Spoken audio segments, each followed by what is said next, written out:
Depuis peu, la Redoute s'est engagée dans la démarche Great Place to Work afin de résoudre les problèmes liés à la qualité de vie au travail.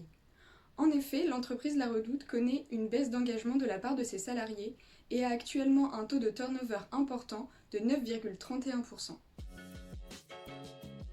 Le cabinet de conseil Great Place to Work a pour but d'accompagner l'entreprise dans l'amélioration des conditions de travail de ses salariés. Néanmoins, ce label est aujourd'hui largement critiqué.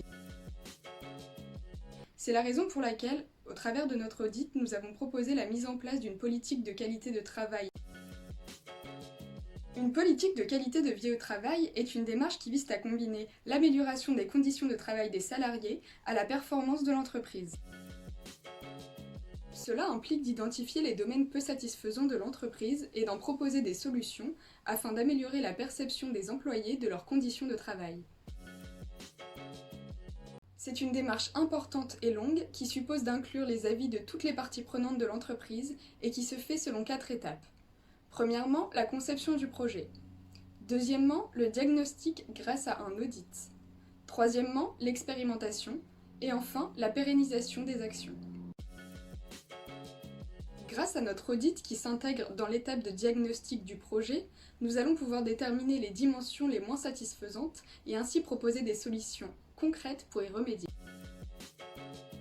Afin de les définir, nous avons interrogé des salariés de l'entreprise sur leur perception des 6 dimensions qui forment la qualité de vie au travail en interne. Ces 6 dimensions sont les relations au travail et le climat social, l'égalité des chances, la santé au travail, le contenu du travail, l'employabilité et le développement professionnel, et enfin le partage et la création de valeur. Ces 6 dimensions sont elles-mêmes sous-compartimentées. Suite à cet audit et aux résultats obtenus, nous avons pu identifier 3 dimensions peu satisfaisantes à améliorer. Ce sont les formations, les événements conviviaux et la gestion et le partage du parcours et des compétences. Afin de répondre aux besoins de formation, nous proposons la création d'une école, la Redoute School, qui englobera la totalité des formations et qui permettra d'accroître l'attractivité de ces dernières. Nous allons également proposer la création d'un concept de formation entre salariés afin que chacun partage ses compétences et ses savoir-faire. Afin de mesurer l'efficacité des actions mises en place pour la formation, nous pouvons utiliser le taux de progression ou le taux de participation des salariés aux formations.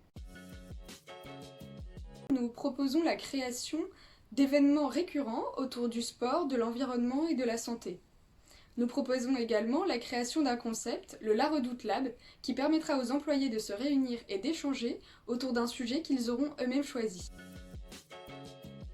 Afin de mesurer l'efficacité de ces actions, nous pouvons utiliser le taux de participation des employés aux événements, mais également le taux de cohésion sociale. Nous proposons la création d'entretiens groupés au sein desquels les compétences des salariés seraient évaluées par les personnes qui travaillent en direct avec lui. Cela dans une ambiance bienveillante et constructive. Nous proposons également la mise en place d'un outil de partage interne des compétences. Cet outil pourrait être relié au réseau social d'entreprise et permettrait à chacun de mettre en avant ses compétences sur son profil. Cet outil aurait pour but d'inciter les salariés à s'entraider et à partager leur savoir-faire. Pour mesurer l'efficacité de ces actions, nous pouvons utiliser notamment le taux de progression des salariés. Afin que cette démarche soit efficace et fonctionne, il est indispensable de créer une réelle campagne de communication. Cette campagne de communication interne doit être réalisée sous 3 étapes. La première étape est une étape de sensibilisation et de cadrage qui vise à informer les salariés de la mise en place de la démarche et ainsi de les inciter à y participer. Pour cela, nous proposons l'organisation d'un événement de lancement afin de susciter la curiosité et l'excitation chez nos salariés. Nous allons également créer une newsletter dédiée, un journal interne distribué mensuellement et une campagne d'affichage afin de susciter toujours de la curiosité. La deuxième étape de cette campagne de communication sert au déploiement du projet et à la mobilisation des salariés.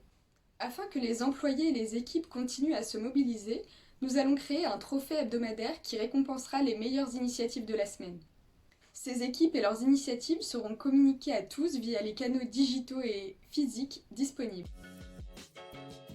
Enfin, la troisième étape de la campagne de communication sert à pérenniser la démarche et à continuer à communiquer sur les perspectives d'avenir et les résultats déjà obtenus. Pour cela, nous organiserons un événement surprise qui rassemblera l'ensemble des salariés et où sera diffusée une vidéo récapitulative de l'ensemble de la démarche. Enfin, nous allons créer une campagne d'affichage interne à propos des résultats déjà obtenus sur le bien-être et les performances de l'entreprise.